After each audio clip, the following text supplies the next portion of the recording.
Hello everyone, I am Hansika Sachdeva, student of Bennett University, presenting and semester project with my team members Manasvi, Tushar, Dev and Vaibhav. Now, I am going to give you an overview about our project outliers and missing data values, detector and modifier. Suppose government has conducted a survey where they have collected the personal information of the people. After some time, the officials found that the data has been entered incorrectly or boxes are left blank. For example, a person has entered 599 instead of 59 as his age by mistake. Or we have also seen that many people leave a box blank when they don't feel comfortable to share their personal information. Now, it is very difficult for government to knock everyone's door and ask them to fill information correctly. So, instead of knocking the doors of people who have entered wrong information, the officials can use a method. A method can replace such outliers with values close to the original value, and it will also replace the missing data values. This will help the analyst make a well informed decision because decisions taken in the presence of untreated outliers in the database can lead to wrong results. Now I, Manasvi Pant, would like to draw your attention towards the problem and the solution approaches which we have implemented in our project. One of the main problems that data analysts face while analyzing dataset is how to deal with outliers. Now an outlier is a data point that is distant from other similar points. In most of the cases, outliers should be excluded from the datasets. The next stumbling block that analysts have come across is handling the missing data. If the missing values are not handled properly by the researcher, then he or she may end up drawing an inaccurate inference about the data. We came up with two methods to deal with the outliers. The first one is the 3 sigma approach and the second one is the interquartile range or the IQR approach. To deal with the missing data values, we came up with the single value imputation method and the random value imputation method. Hello, myself Tushar. I'm a first year BTech Computer Science student at Bennett University. Today I will be telling you about 3 Sigma approach, how to use 3 Sigma approach to find outliers and how to treat outliers using 3 Sigma approach. Keep watching. So to deal with the outliers, one way is 3 Sigma approach. So the 3 Sigma rule, which is also known as the empirical rule or the 68, 95, 99.7 rule.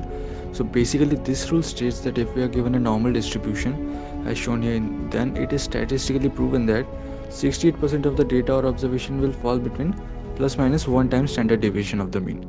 Similarly, 95% of the data will fall within 2 and 99.7% of the data will fall within 3.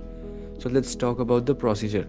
Okay, our aim here is to try and create a definite range where all the observations are grouped together. Now to achieve this, we have to first set a lower and an upper limit. To set the lower limit, we subtract 3 times the standard deviation from the mean of all the observation, and similarly to set the upper limit, we add 3 times the standard deviation to the mean. After we have set the upper and lower limit, we will notice that the most of the observation will fall in between the limits. Now the outlier which do not fall in the range are replaced by the upper or lower limit. The observation lying above the upper limit are replaced with the upper, and the values below the lower limit are replaced with the lower limit. Thus in this way the data becomes less scattered and interpreting the data becomes less troublesome. Hello, my name is Vaibhav Ganeriwala. I am from EB9 of Bennett University. I am a member of Technoids. Today my topic is IQR approach. It is basically an approach for the treatment of outliers. Now the second method to cap outliers is by following the IQR approach or interquartile range. So this method is a measure of variability based on dividing a data set into quartiles. The first quartile or Q1 is the median of n largest values, Q2 is the ordinary mean and Q3 is the median of n smallest values. So now the question is, how do we calculate this range? For this, we must find out the values of Q1 and Q3 and subtract them to get IQR as shown in the second point. After this, we need to set upper and lower limits. For setting the upper limit, we need to add Q3 to 1.5 times IQR as shown in the third point, and for the lower limit, we need to subtract 1.5 times IQR from Q1 as shown in the fourth point. Now, the outliers that are left or are still present are replaced by the closest cutoff, that is Q1 minus 1.5 IQR or Q3 plus 1.5 IQR. Hello everyone, I'm Dave Singhal of IGB09 and I'm a member of Technoids, and I'm going to explain the topic missing data values. Now we all know what missing data values are, so I'm just going to give a brief introduction to missing data values, and I'm going to explain two methods on how we can handle missing data values in a given database. Okay, so now we move on to missing data values. The concept of missing values is important to understand in order to successfully manage data. The researcher may leave the data or do data imputation to replace them. For example, if marital status is very important for sending a message to the customer, and let us assume that 10% of the records of marital status are not available. So either we don't target these customers or we try to predict the value of this variable. Now, if the prediction method is not good enough, then we might end up sending incorrect message to the customer. The real world data would certainly have missing values. This could be due to many reasons, such as data entry errors or due to data collection problems.